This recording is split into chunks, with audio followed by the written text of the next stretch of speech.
Apologies. Gonna take a nap in a minute. Only after I'm done with all these AFC North reactions. Right now we're on the Cincinnati Bengals, who got the first overall pick of the 2020 NFL Draft, which obviously means that they had the worst record of the 2019 season. The Dolphins were aiming for the first overall pick, but they were mainly aiming to get Tua Tagovailoa, which they had accomplished. There were some rumors circling that the Dolphins would not make that move, but the Bengals got Burrow, Dolphins got Tagovailoa. The Bengals had a constructive draft. I wouldn't say a great one, but the Dolphins definitely stole the draft. And I predicted the Dolphins to have an 8-8 record. I said what I said about the Dolphins already. I haven't made a statement on the Bengals. My opening statement on the Bengals is this season is going to be like any typical Bengals season.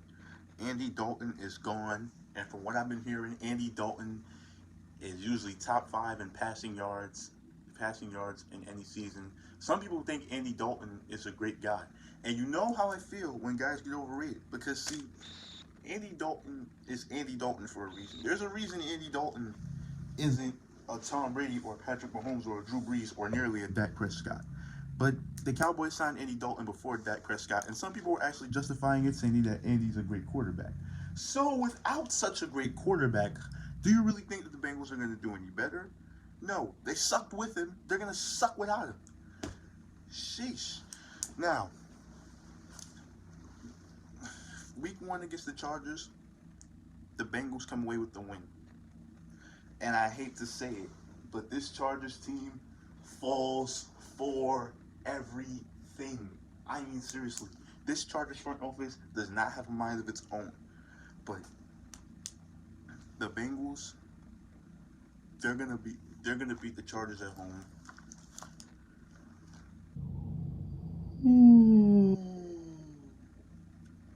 Neither team has a stronger option at quarterback than their first round selection.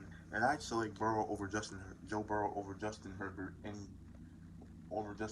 any day, especially considering Joe Burrow won the col- won the college championship and won the Heisman Trophy award.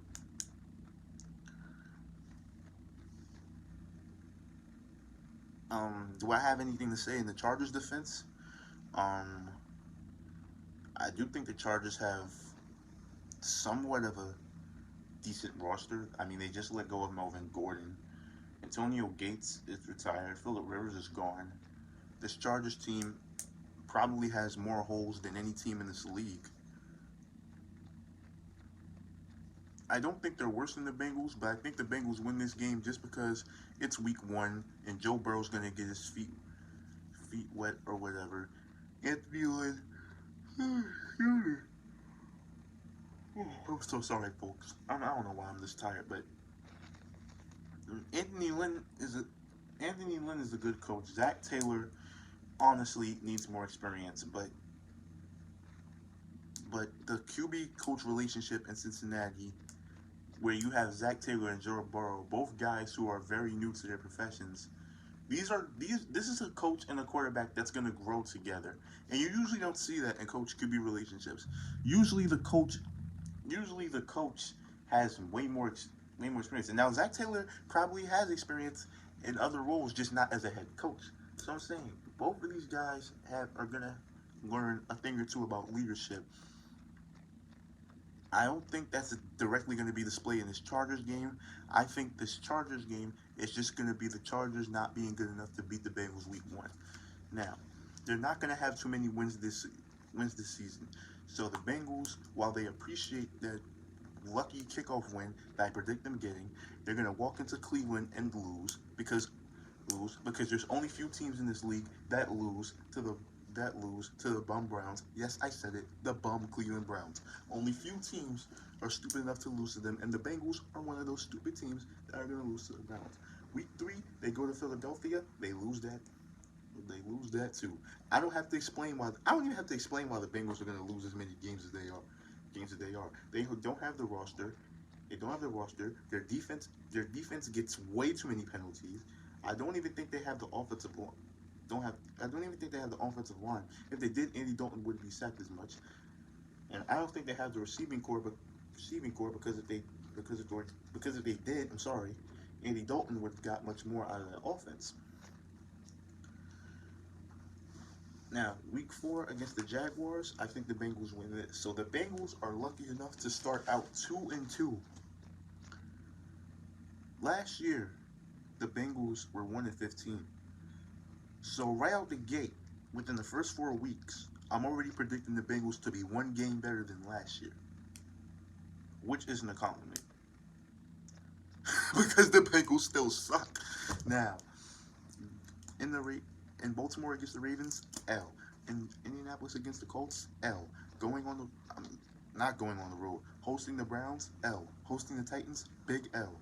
Then we have a bye week. So the Bengals, halfway into the season, their bye week is on week 9, the direct middle of the season. We see the Bengals 2-6 in their first 8 games. So I already have them only winning 25% of their first half of the season. And they're not even going to win 25% of their entire season, which means you're only going to win one more game after the bye week. Just listen to this. Week 10 in Pittsburgh, loss. Week 11 in Washington, win. Why? The Redskins are still figuring themselves out. The Redskins have a good roster, don't get me wrong. And I might have made a mistake predicting that the Redskins wouldn't beat the Bengals. But Washington is known to do some very dumb things towards the end of the season, especially when they're not playoff ready, or especially when they don't have a postseason in sight. Having head coach Ron Rivera and QB Kyle Allen, the Panthers didn't make it. The Panthers didn't make it last year with them. I don't think the Redskins are going to make it this year with them. Not when you have the talented Cowboys and the determined Eagles to put up with, and especially not when you have the Giants who have improved their roster by a handful. Let me just say, and if handful just say, and I don't even think the Giants are going to do that great. So what would I think of the Redskins? Not that much. So the Bengals would come away with that win, in my opinion. So 3-7 in their first 10 games. Last 6 games they lose out. They lose week 12 against the Giants. They lose week 13 at the Dolphins. They definitely lose week 14 hosting the Cowboys. They're definitely going to lose week 15 hosting the Steelers. They're definitely losing week 16 in Houston, and they're definitely going to lose week 17 hosting the Ravens. Now, this Bengals schedule is so bad, I have to look at some games and see if there's a chance that the Bengals are going to win some other games. I predicted them to go 3-13, but if the Bengals should do any better, they might win one game against the Browns at home. Possibly they could beat the Giants. And if the Dolphins are caught on the off week, they could possibly beat the Dolphins. So at best, in my imagination, the Bengals are only going to do 6-10, which is what I predicted for the New England Patriots. And it would be so disrespectful for the Patriots and the Bengals to have the same losing record in a season. Actually, with Jarrett Stidham at quarterback, that just might happen, wouldn't it? I'm going crazy, people. I'm going crazy. Yeah, I predicted the Bengals to go 3-13. Now, 3-13 is the second worst record I predicted. The worst record I predicted publicly yet was the Jets at 2-14. So the Bengals are pretty much safe from being the worst team in the AFC. But besides the 3-13 Bengals and the 2-14 Jets I predicted, I think in 2020 there's going to be one team that is going to have this many wins. Yes, I think a 0-16 team will be among us in 2020. Who that team is, you'll have to stay tuned to figure out. But I'll tell you this, they're not in the AFC North. which means you won't find out who my winless team is today. You'll probably figure it out tomorrow or the day after. Stay tuned. Don't forget to like, comment, subscribe, hit the bell notification to catch all my videos. This is ISC Dee Hinton. Don't go anywhere. I'm coming with more videos in a minute.